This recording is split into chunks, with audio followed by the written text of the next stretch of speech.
Welcome to FinStreet. We have with us today Mr. Rikin Shah, who tracks banking sector very closely at IIFL Securities. Welcome to the show, Rikin, to discuss with us, how Q1 FY25 performance has been for the banking sector and the way ahead. Now, Rikin, one of the things that, we are seeing in the results is that the deposit growth has started to tumble on a downslide, and even loan growth rate as per RBI data has started to slow down. So how do you see business momentum for the banking sector for FY25? Sure. Thanks, Abhishek, foremost for having me on your show. So in terms of the overall business growth, we are saying that both the deposit mobilization still remains a big challenge for the sector in general, and the loan growth, because it is constrained due to the elevated CD ratio and the deposit mobilization, the loan growth is also likely to remain under pressure. So if we look at the real reasons behind why the deposit mobilization or the growth has been weak for the banks, there are probably a few reasons. The first one and the most important being that the currency in circulation, which the RBI manages, has been slowing down from high single digit growth in the past few years to almost 3-4%, and that in turn controls the liquidity and the banking system deposits. There are also a couple of other reasons why there is a leakage from the banking system, which is in the form of LRS outward flows, which has surged very significantly in the last few years, and that's a leakage. And the second is the government cash balance sitting with the RBI, which is surplus. In the past, while it just used to be a timing difference and it would come into the banking system, but in the past few quarters, it has consistently been significantly higher and has stayed with the RBI. So if we if we look at all these reasons together, the banking system leakage is around 6 to 7% of NDTL in terms of this deposit leakage that we are talking about, and hence the deposit growth has slowed down. Of course, there are a couple of other friction points as well. They are not leakage per se, whether it is in the form of household allocating their savings more towards other asset classes. While it's a common perception that people are channeling more money into the mutual funds, what we have found is that it's the small savings scheme and the public provident fund schemes, etc., where the growth has been significantly higher in terms of household allocation in the last few years.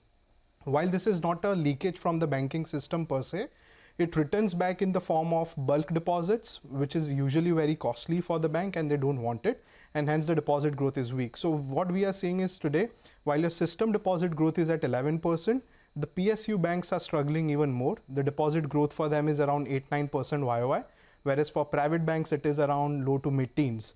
And consequently, the loan growth, because the LDRs are elevated, it has remained under pressure as well. So we are saying that the loan growth, which has already slowed down from 16-17% to closer to 14, that can potentially further slow down to 12-13%. Of course, there are other reasons in terms of disintermediation via the bond market, via the loan growth of banking system, particularly in the corporate credit, has been slow. But this is how we look at the business momentum for the banks. It's going to be a bit more subdued for a few more quarters. Interesting viewpoint, Rikin. To talk about money, money has actually become costly. Your cost of funds are elevated, and we are still seeing, deposit rates being, hiked by the lenders as well. With incremental rise in deposit cost, as well as they are not able to pass on 100% to the borrowers, how do you see the net interest margin trajectory for the banks? Sure. So net interest margins, as we know, has already peaked for the sector a few quarters ago. It has been declining in the last few quarters. If we look at the mobilization of funds via the banks, while the deposit, as we already discussed, has been under pressure, banks have been trying to augment their funds via other sources, whether it is in the form of infra bonds, certificate of deposits, to meet the strong credit demand. Now, all of this is coming at a higher cost. Even bulk deposit mobilization is happening at higher rates. If we look at the deposit rate hikes taken by the banks in the last few months, we have seen that even the PSU banks have taken significant deposit rate hikes in certain buckets. For instance, banks like Bank of Baroda, SBI have hiked their time deposit rate by 70 to 90 basis points in less than 1 year duration bucket. Even SBI and HDFC have raised the time deposit rate in a longer duration bucket. So clearly the deposit competition is only further aggravating, and that is putting more pressure on cost of funds. The way we analyze it is, we have created a residual repricing framework wherein we estimate how much of deposit repricing is yet left for individual banks, and that framework suggests that for banks like ICICI, Kotak, SBI and Bank of Baroda, we should probably still see 10 to 20 basis points of more margin pressure even from the current levels. On the other hand, banks like Axis and HDFC, IndusInd, Federal, their margins should be largely range bound as most of the deposit repricing has already happened. And that's on the liability side. And coming to the loan side, we are seeing significant pricing competition on the corporate side. One of the larger PSU banks did a big ticket size corporate loan at only 7.5% just last week. So clearly pricing remains very, very competitive, and even within the retail, the ability to pass on the higher cost for the banks is limited. So as we just spoke, the margins can continue to trend down lower for the sector, assuming there is no rate cut. And once the rate cut cycle starts, there would be one more round of margin compression, barring IndusInd and HDFC Bank, where the margins can be range bound. Margins under pressure, credit cost rising.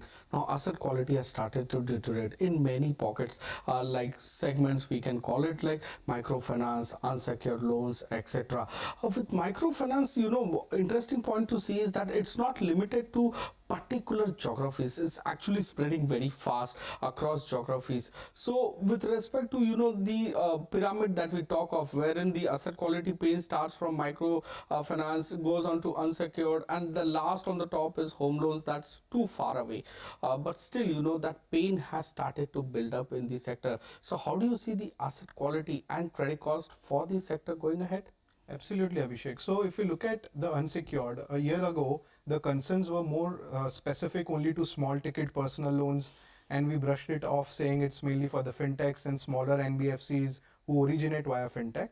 But in the recent months, we have seen the stress proliferating into multiple other segments, be it large ticket personal loans, credit card, and MFI. Now, MFI in particular, 9 out of the top 10 states in terms of their MFI exposure are seeing their delinquency still rising. States like Uttar Pradesh and Bihar, the growth has been very higher than the industry growth rate. States like Tamil Nadu, Orissa, Bihar, Kerala, there is significant over leveraging at the borrower's end, and the center meeting attendance discipline has gone away. So clearly the borrowers are more over leveraged. Not only many lenders are lending to the same borrower, but even a same lender is giving multiple top-up loans to the MFI. So clearly now it has proliferated to all the players who are present in this segment. We believe that for MFI in particular, as the growth starts slowing down, as lenders pull back, it can drive a second order impact and further accentuate the problem. So the worst is not behind us in terms of MFI risk for the sector. Moving on to the other parts, which is the large ticket personal loan and credit card, even the larger banks have started seeing the delinquencies moving up, and this is proliferating just beyond the small ticket personal loan. So net, these are the three segments where the stress is. One additional segment which we are watching very closely is the agri loans, where 6 states are going into elections in next 15 months, and with some of the states already announcing farm loan waivers, there is a risk that some of the other states may follow. If that is the case, then the PSU bank's asset quality may take a further hit, and it's not built into the expectations as yet. Net, what we are saying is that the gross slippages are still manageable, but recovery is slowing down, and net slippages have moved up for the sector, and hence the credit cost we have built around 20-25 basis points higher credit cost versus FY24 level for most of the banks under our coverage. So operational weakness is what you're suggesting amongst PSU banks, while we are just started to seeing hiccups in the asset quality of private banks. Your top bets in the sector? So foremost at a high level, we are saying the private banks over the PSU banks. The cyclical tailwinds that the PSU banks were enjoying in the form of very low LDR, better margins, and very low credit cost has already started abating, and in next couple of quarters they'll be over. So clearly the growth momentum and core PPOP growth for PSU banks has started to soften. So we believe that post the run up that we have seen in the last few years, PSU banks ROA have also peaked and they can take a breather. So we are clearly recommending large private banks over PSU banks. Even within the large private banks, our top picks are HDFC, Axis, and IndusInd Bank among the larger ones on a medium-term horizon. In the near term, it's probably only HDFC Bank where you still see a more relatively better margin and asset quality outcome vis-a-vis the other players.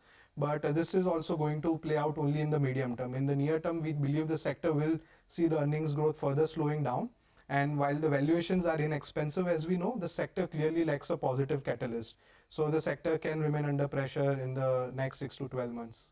So normalization of credit cost and the decline in net interest margin can actually weigh on the return ratios as well. Thank you for your time, Rikin, and thanks for answering all our questions along with the topics that you prefer in the banking sector. Thank you, Abhishek.